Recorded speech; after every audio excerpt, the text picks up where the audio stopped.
Ever wonder how much you should be spending? Drowning in budgeting apps? There's a simple rule that changed budgeting for millions.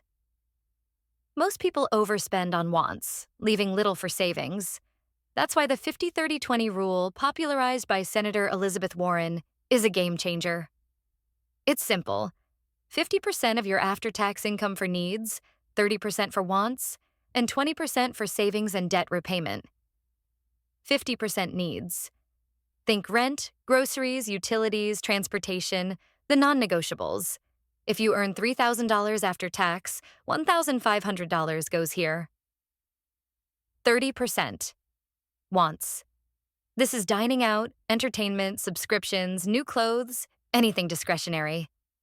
So that's $900 for our $3,000 earner. 20% savings and debt. Crucially, 20% goes towards your future. Emergency fund, investments, paying down high-interest debt like credit cards.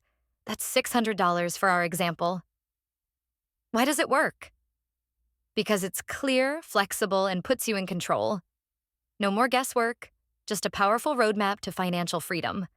Your financial freedom starts today. Take the first step. Hit subscribe for more from Quantum Capital Labs.